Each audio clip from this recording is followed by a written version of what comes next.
नमस्कार। दोपहर समाचार में आपका स्वागत है।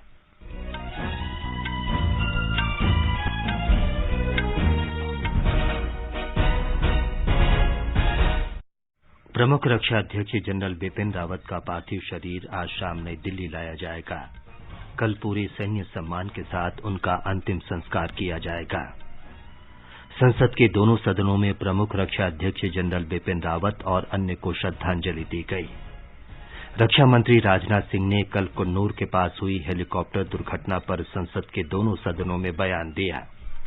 जलशक्ति मंत्री गजेंद्र सिंह शेखावत ने कहा, विभिन्न राज्यों और केंद्र शासित प्रदेशों में जिला स्तर पर अब तक 276 जलशक्ति केंद्र स्थापित किए गए हैं। नागरिक उड्डयन मंत्री ज्योतिरादित्य सिंधिया ने कहा, अगले 4-5 वर्षों में देश में हवाई अड्डों की संख्या 250 तक पहुंच जाएगी। विज्ञान और प्रौद्योगिकी मंत्री जितेंद्र सिंह ने राज्यसभा में बताया, वर्ष 2030 तक भारत का अपना अंतरिक्ष स्टेशन होगा। राष्ट्रव्यापी टीकाकरण अभियान के अंतर्गत अब तक 130 करोड़ 39 लाख से अधिक कोविड रोधी टीके लगाए गए। स्वस्थ होने की दर 98.36% हुई। अमेरिका के बाद ब्रिटेन, कनाडा और ऑस्ट्रेलिया ने भी पेइचिंग 2022 के शीतकालीन ओलंपिक के राजनयिक बहिष्कार की घोषणा की। और भारत की झिली डोला बेहरा ने उज्बेकिस्तान में राष्ट्रमंडल भारोत्तोलन प्रतियोगिता में स्वर्ण पदक जीता।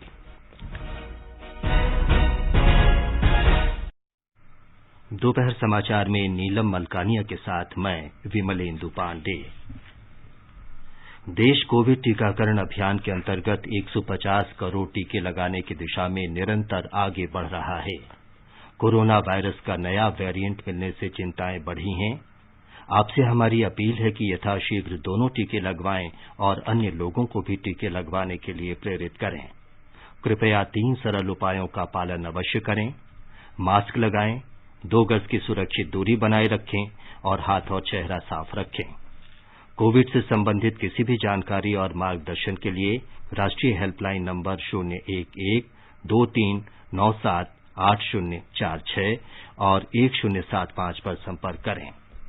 अब समाचार विस्तार से। रक्षा मंत्री राजनाथ सिंह ने संसद को बताया है कि तमिलनाडु में नीलगिरी जिले में कन्नूर के पास कल हुई हेलीकॉप्टर दुर्घटना की जांच के आदेश दे दिए गए हैं। एयर मार्शल मानवेंद्र सिंह की अध्यक्षता में जांच दल में तीनों सेनाओं के विशेषज्ञ शामिल हैं। संसद के दोनों सदनों में एक बयान में रक्षा मंत्री ने कहा कि इस दुर्घटना में एकमात्र जीवित बचे ग्रुप कैप्टन वरुण सिंह को बचाने के हर संभव प्रयास किए जा रहे हैं। उनका इलाज वेलिंगटन के सैनिक अस्पताल में किया जा रहा है। रक्षा मंत्री ने कहा कि भारत के पहले प्रमुख रक्षा अध्यक्ष जनरल बिपिन रावत का पूरे सैन्य सम्मान के साथ अंतिम संस्कार किया जाएगा। श्री सिंह ने बताया कि हेलीकॉप्टर दुर्घटना में 13 लोगों की मृत्यु हो गई है। जिन लोगों की दुर्भाग्यपूर्ण मौतें हुई उनमें चीफ ऑफ डिफेंस स्टाफ और उनकी धर्मपत्नी श्रीमती मधुलिका रावत, उनके रक्षा सलाहकार brigadier Lakhwinder Singh Lidder, staff officer lieutenant colonel Harjinder Singh और एयर फोर्स हेलीकॉप्टर क्रू समेत आर्म्ड फोर्सेज के अन्य 9 लोग शामिल हैं। उनके नाम हैं wing commander Prithvi Singh Chauhan, squadron leader Kuldeep Singh, junior warrant officer Rana Pratap Das, junior warrant officer Arakkal Pradeep, Harvinder Satpal Rai, naik Gurusewak Singh, naik Jitendra Kumar, lance naik Vivek Kumar, lance naik B Sai Teja. सभी पार्थिव शरीर को आज शाम तक इंडियन एयरफोर्स प्लेन से दिल्ली लाया जाएगा। श्री राजनाथ सिंह ने कहा कि वायुसेना के मी-17 हेलीकॉप्टर ने कल सुबह उड़ान भरी थी। एयरफोर्स के MI-17V5 हेलीकॉप्टर ने कल 11:48 पर सुलूर एयरबेस से अपनी उड़ान भरी, जिसे 12:15 पर वेलिंगटन में लैंड करना था। सुलूर एयरबेस के एयर ट्रैफिक कंट्रोल ने लगभग 12:08 पर हेलीकॉप्टर से अपना कांटेक्ट खो दिया। कन्नूर के पास जंगल में कुछ स्थानीय लोगों ने आग लगी हुई देखी। स्थानीय प्रशासन से एक बचाव दल उस जगह पर पहुंच गया। उन्होंने क्रैश साइट से सर्वाइवर्स को रिकवर करने का भी प्रयास किया। उस अवशेष से जितने भी लोगों को निकाला जा सका उन सबको यथाशीघ्र वेलिंगटन के मिलिट्री हॉस्पिटल पहुंचाया गया। रक्षा मंत्री ने कहा कि जनरल बिपिन रावत प्रशिक्षु अधिकारियों के साथ बातचीत करने के लिए रक्षा सेवा स्टाफ कॉलेज वेलिंगटन के निर्धारित दौरे पर थे। संसद के दोनों सदनों ने जनरल बिपिन रावत, उनकी पत्नी और 11 अन्य जवानों के निधन पर 2 मिनट का मौन रखा और श्रद्धांजलि अर्पित की। राज्यसभा की बैठक शुरू होने पर उपसभापति हरिवंश ने कहा कि देश ने शानदार सैनिक खो दिया है। उन्होंने बताया कि जनरल रावत 16 दिसंबर 1978 को 11वीं गोरखा राइफल की 5वीं बटालियन में कमीशन प्राप्त कर सैन्य अधिकारी के रूप में शामिल हुए थे। वायुसेना प्रमुख एयर चीफ मार्शल विवेक राम चौधरी और रक्षा विभाग तथा तमिलनाडु के शीर्ष अधिकारियों ने कल कन्नूर के निकट हुई हेलीकॉप्टर दुर्घटना की स्थितियों का जायजा लेने के लिए दुर्घटना स्थल का दौरा किया। फोरेंसिक टीम भी घटनास्थल पर पहुंच गई है। इस बीच प्रमुख रक्षा अध्यक्ष जनरल बिपिन रावत, उनकी पत्नी और अन्य सैनिकों के पार्थिव शरीर अस्पताल से वेलिंगटन के मद्रास रेजिमेंटल सेंटर ले जाए गए हैं। वहां मंत्री, अधिकारी और अन्य गणमान्य लोग उन्हें पुष्पांजलि अर्पित कर रहे हैं। दुर्घटना में घायल हुए ग्रुप कैप्टन वरुण सिंह का सैन्य अस्पताल में इलाज चल रहा है। उनकी हालत गंभीर लेकिन स्थिर बताई जाती है। राष्ट्रपति रामनाथ कोविंद ने घायल हुए ग्रुप कैप्टन वरुण सिंह के शीघ्र स्वस्थ होने की कामना की है। ट्वीट संदेश में श्री कोविंद ने कहा कि उनकी संवेदना ग्रुप कैप्टन वरुण सिंह के साथ है। राष्ट्रपति, उपराष्ट्रपति और प्रधानमंत्री ने प्रमुख रक्षा अध्यक्ष जनरल बिपिन रावत के निधन पर दुख व्यक्त किया है। राष्ट्रपति रामनाथ कोविंद ने एक ट्वीट में कहा कि राष्ट्र ने अपने वीर सपूतों में से एक को खो दिया है। उपराष्ट्रपति एम वेंकैया नायडू ने कहा कि हेलीकॉप्टर दुर्घटना में जनरल रावत के आकस्मिक निधन से गहरा धक्का लगा है। प्रधानमंत्री नरेंद्र मोदी ने कहा है कि जनरल रावत अद्वितीय सैनिक और सच्चे देशभक्त थे, जिन्होंने सशस्त्र बलों और सुरक्षा उपकरणों के आधुनिकीकरण के क्षेत्र में उल्लेखनीय काम किया। राज्यसभा में विपक्ष के नेता मल्लिकार्जुन खड़गे ने कहा है कि विपक्षी दल राज्यसभा से 12 सदस्यों के निलंबन के मुद्दे पर सदन में विरोध नहीं करेंगे। आज संसद भवन से बाहर पत्रकारों से बातचीत में श्री खड़गे ने कहा कि ऐसा प्रमुख रक्षा अध्यक्ष जनरल बिपिन रावत को श्रद्धांजलि देने के उद्देश्य से किया जा रहा है। उत्तराखंड सरकार ने जनरल बिपिन रावत के निधन पर 3 दिन के राजकीय शोक की घोषणा की है। मुख्यमंत्री पुष्कर सिंह धामी ने कहा है कि उत्तराखंड की माटी को हमेशा अपने इस पुत्र पर गर्व रहेगा। जनरल रावत उत्तराखंड के पौड़ी गढ़वाल जिले के सैणा गांव के थे। देश के पहले प्रमुख रक्षा अध्यक्ष जनरल बिपिन रावत 31 दिसंबर 2016 से 31 दिसंबर 2019 तक थल सेना प्रमुख थे। एक रिपोर्ट। जनरल बिपिन रावत ने सेना में अपने विशिष्ट करियर के दौरान पूर्वी क्षेत्र में वास्तविक नियंत्रण रेखा के साथ एक इन्फेंट्री बटालियन, एक राष्ट्रीय राइफल सेक्टर, कश्मीर घाटी में एक इन्फेंट्री डिवीजन और उत्तर पूर्व में एक कोर की कमान संभाली। बिपिन रावत ने कांगो लोकतांत्रिक गणराज्य में एक बहुराष्ट्रीय ब्रिगेड की भी कमान संभाली थी। एक सेना कमांडर के रूप में उन्होंने पश्चिमी मोर्चे की कमान संभाली और थल सेनाध्यक्ष का पद संभालने से पहले उन्हें उप थल सेनाध्यक्ष नियुक्त किया गया। सेना में उनकी सेवा के दौरान उन्हें कई वीरता और विशिष्ट सेवा पुरस्कारों से सम्मानित किया गया। नसीम नकवी के साथ भूपेंद्र सिंह, आकाशवाणी समाचार, नई दिल्ली। ये समाचार हमारी वेबसाइट newsonair.com/hindi और हमारे mobile app news on AIR पर भी उपलब्ध हैं। चलो मिलकर एक शुरुआत करें, चलो एक फैसला आज करें, मास्क नहीं तो टोकेंगे, कोरोना को रोकेंगे, चलो एक इरादा करते हैं, चलो कुछ वादा करते हैं, मास्क नहीं तो टोकेंगे, कोरोना को रोकेंगे। नेशन फर्स्ट, ऑलवेज फर्स्ट, राष्ट्र प्रथम, सदैव प्रथम।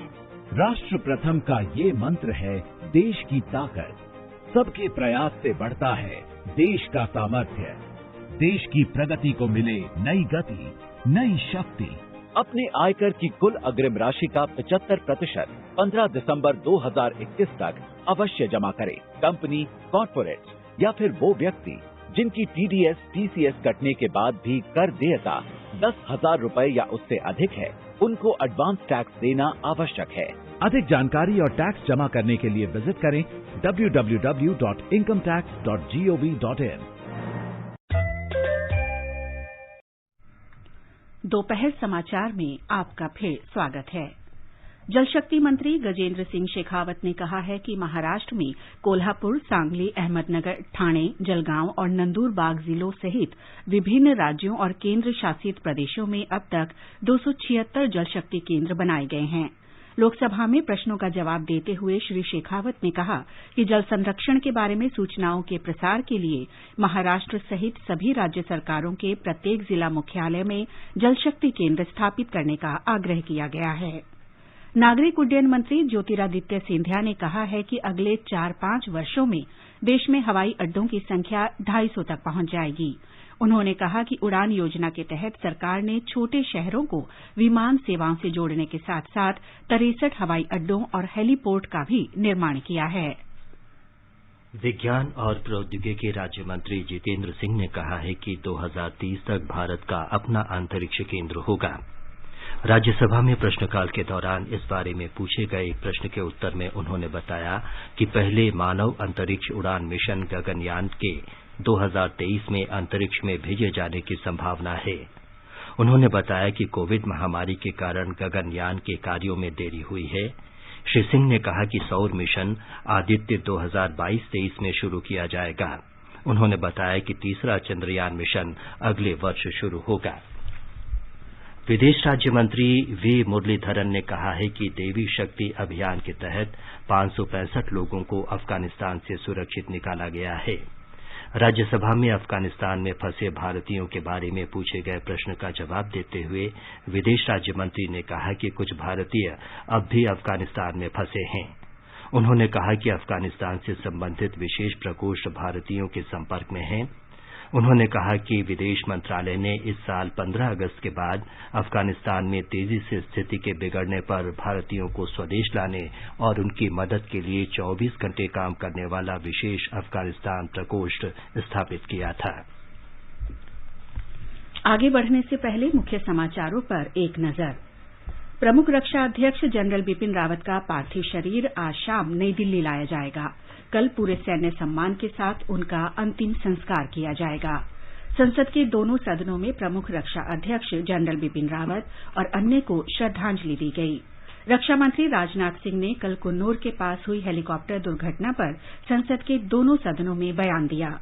जल शक्ति मंत्री गजेंद्र सिंह शेखावत ने कहा, विभिन्न राज्यों और केंद्र शासित प्रदेशों में जिला स्तर पर अब तक 276 जल शक्ति केंद्र स्थापित किए गए हैं। नागरिक उड्डयन मंत्री ज्योतिरादित्य सिंधिया ने कहा, अगले 4-5 वर्षों में देश में हवाई अड्डों की संख्या 250 तक पहुंच जाएगी। विज्ञान और प्रौद्योगिकी मंत्री जितेंद्र सिंह ने राज्यसभा में बताया, वर्ष 2030 तक भारत का अपना अंतरिक्ष स्टेशन होगा। राष्ट्रव्यापी टीकाकरण अभियान के अंतर्गत अब तक 130 करोड़ 39 लाख से अधिक कोविड रोधी टीके लगाए गए। स्वस्थ होने की दर 98.36% हुई। अमेरिका के बाद ब्रिटेन, कनाडा और ऑस्ट्रेलिया ने भी पेइचिंग 2022 के शीतकालीन ओलंपिक के राजनयिक बहिष्कार की घोषणा की और भारत की झिली डोला बेहरा ने उज्बेकिस्तान में राष्ट्रमंडल भारोत्तोलन प्रतियोगिता में स्वर्ण पदक जीता। राष्ट्रव्यापी टीकाकरण अभियान के तहत 130 करोड़ 39 लाख से अधिक कोविड रोधी टीके लगाए जा चुके हैं। स्वास्थ्य मंत्रालय ने कहा है कि कल 80,86,000 से अधिक टीके लगाए गए। इस दौरान 9,419 नए मरीजों में संक्रमण की पुष्टि हुई। संक्रमण से स्वस्थ होने की दर 98.36% हो गई है, जो मार्च 2020 के बाद सबसे अधिक है। केंद्र सरकार ने राज्यों और केंद्र शासित प्रदेशों को अब तक 140 करोड़ से अधिक कोविड रोधी टीके उपलब्ध कराए हैं। स्वास्थ्य मंत्रालय ने बताया है कि 19 करोड़ 8 लाख से अधिक टीके अब भी उनके पास बचे हुए हैं। विश्व स्वास्थ्य संगठन ने कहा है कि सभी देशों की सरकारों को कोविड रोकथाम उपायों का आकलन करना चाहिए और नए वेरिएंट ओमिक्रॉन से निपटने के लिए टीकाकरण में तेजी लानी चाहिए। गुजरात में कल कोविड के 60 से अधिक नए मामले दर्ज किए गए। राज्य के स्वास्थ्य विभाग के अनुसार पिछले 24 घंटों में 67 नए मामलों में से 23 मामले अकेले अहमदाबाद शहर से हैं। हमारे संवाददाता ने खबर दी है कि ये पिछले 5 महीनों में एक दिन में सबसे अधिक मामले हैं। स्वास्थ्य विशेषज्ञों के अनुसार कोविड-19 संक्रमण के नए मामलों में हॉस्पिटल में भर्ती और मृत्यु की संख्या काफी कम है। फिर भी नए मामलों में बढ़ोतरी चिंता की बात जरूर है। इस बीच कोविड-19 के खिलाफ अब तक टीके नहीं लेने वाले लोगों को टीका लगाने के लिए मुहिम तेज कर दी गई है। अहमदाबाद नगर निगम द्वारा शादी के समारोह में लोगों की विशेष जांच की जा रही है, जिसमें टीके नहीं लेने वाले लोगों को स्वास्थ्य कर्मचारियों द्वारा टीका लगाया जाता है। योगेश पंड्या, आकाशवाणी समाचार, अहमदाबाद। झारखंड सरकार ने कोविड महामारी से मरने वाले व्यक्ति के परिजन को 50-50 हजार रुपए देने का फैसला किया है। राज्य के स्वास्थ्य मंत्री बन्ना गुप्ता ने सभी 24 जिलों के उपायुक्तों को पीड़ित परिवारों को ये राशि उपलब्ध कराने का निर्देश दिया है। ये समाचार आकाशवाणी से प्रसारित किए जा रहे हैं। ताजा समाचार जानने के लिए आप हमारे Twitter handle @AIR News Hindi को फॉलो कर सकते हैं। आजादी का अमृत महोत्सव के लिए सभी उपभोक्ताओं को शुभकामनाएं। हॉलमार्क सोने की शुद्धता सुनिश्चित करता है। हमेशा हॉलमार्क वाले सोने के आभूषण खरीदें। उपभोक्ता संबंधित किसी भी शिकायत के लिए कृपया राष्ट्रीय उपभोक्ता हेल्पलाइन के टोल फ्री नंबर 144004 पर संपर्क करें। उपभोक्ता मामले विभाग, भारत सरकार द्वारा जनहित में जारी। जागो ग्राहक जागो। ये आकाशवाणी है। आजादी का अमृत महोत्सव कार्यक्रम के अंतर्गत आकाशवाणी समाचार अपनी श्रृंखला वीरगाथा में प्रत्येक बृहस्पतिवार परिक्रमा कार्यक्रम में प्रमुख क्रांतिकारियों की प्रेरक कहानी प्रस्तुत करता है।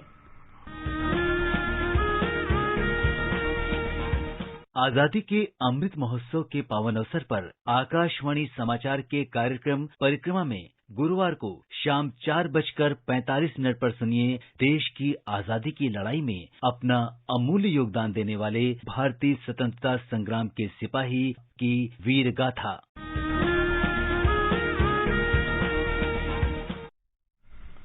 आजादी का अमृत महोत्सव के अंतर्गत आइए अब सुनते हैं आकाशवाणी की विशेष प्रस्तुति आजादी का सफर। आजादी का अमृत महोत्सव।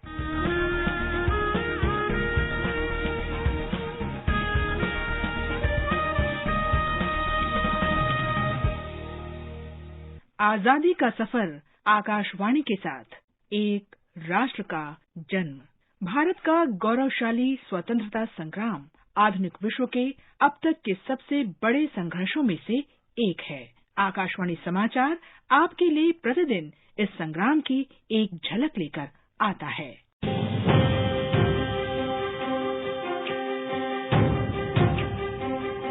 नौ दिसंबर 1946 को संविधान सभा की बैठक पहली बार नई दिल्ली में कॉन्स्टिट्यूशन हॉल में आयोजित की गई, जिसे अब संसद भवन के केंद्रीय कक्ष के रूप में जाना जाता है।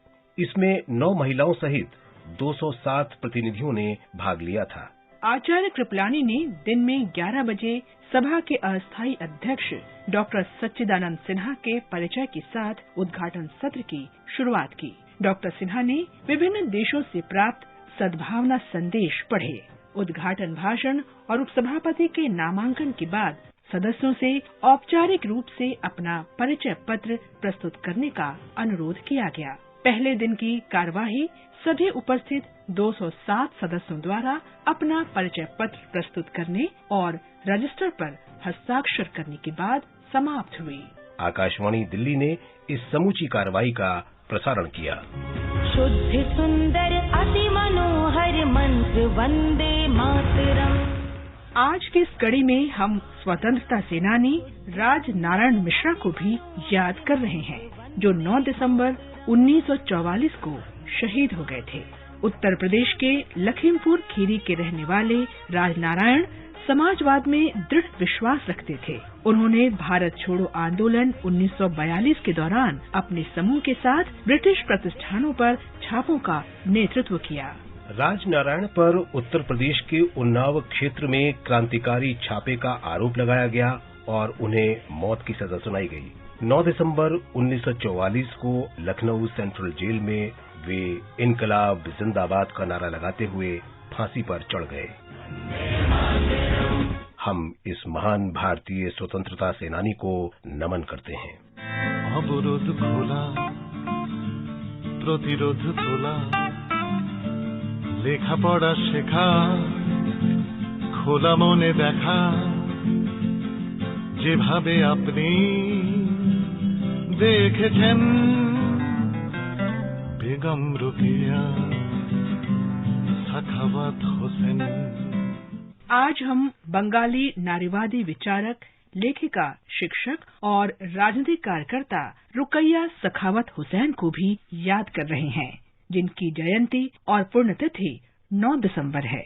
उन्हें दक्षिण एशिया में महिला मुक्ति की अग्रणी माना जाता है। उन्होंने अपनी रचनाओं, कविताओं, कथाओं और निबंधों में स्त्री पुरुष समानता के लिए प्रगतिशील विचारों का समर्थन किया और महिलाओं के लिए एक बेहतर और निष्पक्ष दुनिया की परिकल्पना की। शालीनता था अवरोध जा ग्रामीण मेटा साहस पा। बेगम रुकैया के नाम से लोकप्रिय रुकैया सखावत हुसैन का जन्म वर्ष 1880 में बंगाल प्रेसिडेंसी के रंगपुर जिले में हुआ था, जो अब बांग्लादेश में है। वे रूढ़िवादी माहौल में पली बढ़ी और उनके पति तथा भाई के सहयोग से उन्हें आखिरकार आजादी मिली। अक्सर कविताएं लिखने वाली अपनी बहन करीमुन्निसा को देखकर शिक्षा और महिलाओं के व्यक्तिगत अधिकारों में उनका विश्वास और मजबूत हुआ। इस विश्वास से अभिभूत होकर उन्होंने सुल्ताना का सपना कहानी की रचना की। इसमें एक नारीवादी आदर्श राज्य की कल्पना है, जिसे स्त्री देश कहा जाता है, जिसमें सब कुछ महिलाएं चलाती हैं और पुरुष पर्दे में रहते हैं। बेगम रुकैया सखावत हुसैन। उनकी अन्य कृतियों में शामिल है बंगाली महिलाओं की कठिनाइयों के चित्रण संबंधी पद्मराग, एसेंस ऑफ द लोटस और अवरोध बासिनी, द कन्फाइंड वुमन। 1916 में रुकैया ने महिलाओं की शिक्षा और रोजगार की दिशा में काम करने के लिए मुस्लिम महिला संघ की स्थापना की। 1926 में उन्होंने कोलकाता में आयोजित बंगाल महिला शिक्षा सम्मेलन की अध्यक्षता की, जो महिलाओं के शिक्षा अधिकारों के समर्थन में उन्हें एकजुट करने का पहला महत्वपूर्ण प्रयास था। भारतीय महिला सम्मेलन के दौरान एक सत्र की अध्यक्षता करने के तुरंत बाद 9 दिसंबर 1932 को उनकी मृत्यु हो गई। महिला अधिकारों की इस मुखर नेत्री को हमारा सलाम। बेगम रुकैया सखावत हुसैन। इसके साथ ही आजादी का सफर आकाशवाणी समाचार के संग श्रृंखला की ये कड़ी समाप्त हुई। मिलते हैं कल अगली कड़ी में।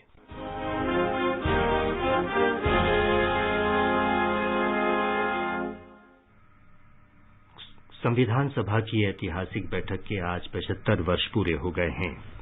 इस अवसर पर प्रधानमंत्री नरेंद्र मोदी ने देश के युवाओं से इस महान सभा की कार्यवाही और इसमें शामिल होने वाली प्रख्यात हस्तियों के बारे में जानने का आग्रह किया है।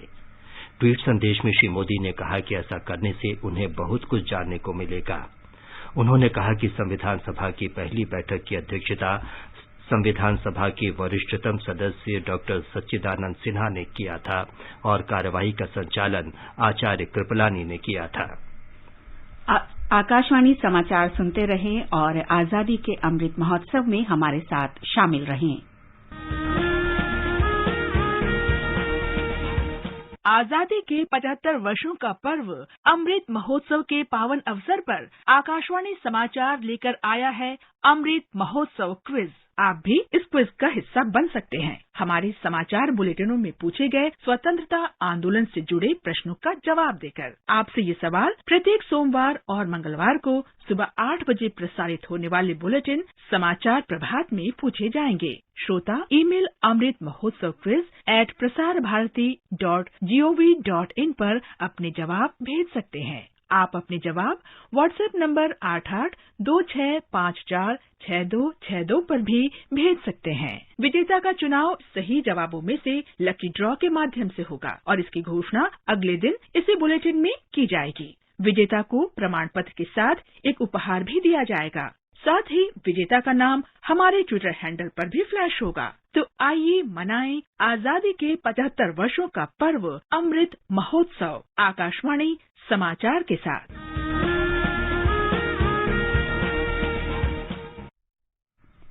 अब प्रस्तुत है संस्कृति संदेश। आज का संस्कृति संदेश समर्पित है स्वतंत्रता सेनानी राव तुलाराम को। देश के स्वतंत्रता संग्राम में न जाने कितने सेनानियों ने अपने प्राणों का बलिदान किया। ऐसे ही एक वीर थे हरियाणा के राजनायक राव तुलाराम, जिन्होंने 1857 के पहले स्वतंत्रता संग्राम में अंग्रेजों के दांत खट्टे किए। राव तुलाराम का जन्म 9 दिसंबर 1825 को हरियाणा में रेवाड़ी के पास रामपुरा के एक यदुवंशी परिवार में हुआ था। 17 मई 1857 को राव तुलाराम और उनके भाई गोपाल राव ने रेवाड़ी पर कब्जा कर लिया। अंग्रेजों का मुकाबला करने के लिए 16 नवंबर 1857 को राव तुलाराम नारनौल के समीप एक पहाड़ी स्थान नसीबपुर के मैदान में आ डटे। 3 दिन तक भीषण युद्ध हुआ। इस युद्ध में उन्होंने ब्रिटिश सेना के कमांडर जेरार्ड और कप्तान वाल्श को मौत के घाट उतार दिया। बहादुर तुलाराम ने हिम्मत नहीं हारी और वे बीकानेर जैसलमेर होते हुए कालपी पहुंच गए। वहां तुलाराम की भेंट पेशवा नाना साहब के भाई राव साहब तात्या टोपे और झांसी की रानी से हुई। इस बीच 1857 की क्रांति में भाग लेने के कारण ब्रिटिश हुकूमत ने 1859 में राव तुलाराम की रियासत को जब्त कर लिया। अपनी मातृभूमि से दूर काबुल में रहकर देश की आजादी के लिए प्रयत्न करते करते राव तुलाराम बीमारी का शिकार हो गए और 37 वर्ष की आयु में 23 सितंबर 1863 को वे इस संसार से प्रयाण कर गए। राव तुलाराम जैसे बहादुर वीरों के बलिदानों का ही परिणाम है कि आज हम आजादी का अमृत महोत्सव मना रहे हैं। महान योद्धा की जयंती पर हम उन्हें शत शत नमन करते हैं। वतन पे जो फिदा होगा अमर हो ना। ब्रिटेन, कनाडा और ऑस्ट्रेलिया पेइचिंग शीतकालीन ओलंपिक 2022 के राजनयिक बहिष्कार में अमेरिका के साथ शामिल हो गए हैं। ये सभी देश चीन में मानवाधिकार उल्लंघन को लेकर पेइचिंग ओलंपिक का बहिष्कार कर रहे हैं। ब्रिटेन के प्रधानमंत्री बोरिस जॉनसन ने घोषणा की है कि ब्रिटिश सरकार का कोई भी मंत्री शीतकालीन ओलंपिक में शामिल नहीं होगा। कनाडा के प्रधानमंत्री जस्टिन ट्रूडो ने कहा कि चीन की सरकार द्वारा लगातार मानवाधिकार उल्लंघनों को लेकर विश्व के अनेक देश चिंतित हैं। इससे पहले कल ऑस्ट्रेलिया के प्रधानमंत्री स्कॉट मॉरिसन ने कहा कि पेइचिंग खेलों का राजनयिक बहिष्कार ऑस्ट्रेलिया के राष्ट्रीय हित में है। भारत की झिली डोला बेहरा ने उज्बेकिस्तान के ताशकंद में राष्ट्रमंडल भारोत्तोलन चैंपियनशिप में महिलाओं के 49 किलोग्राम वर्ग में स्वर्ण पदक जीत लिया है। महिला हॉकी में दक्षिण कोरिया के डोंगहाई में एशियाई चैंपियंस ट्रॉफी में आज भारत और चीन के बीच खेला जाने वाला मैच रद्द कर दिया गया है। हॉकी इंडिया ने एक ट्वीट में बताया कि ऐसा खिलाड़ियों के स्वास्थ्य कारणों से किया गया है। अंत में मुख्य समाचार एक बार फिर। प्रमुख रक्षा अध्यक्ष जनरल बिपिन रावत का पार्थिव शरीर आज शाम नई दिल्ली लाया जाएगा। कल उनका पूरे सैन्य सम्मान के साथ अंतिम संस्कार किया जाएगा। संसद के दोनों सदनों में प्रमुख रक्षा अध्यक्ष जनरल बिपिन रावत और अन्य को श्रद्धांजलि दी गई।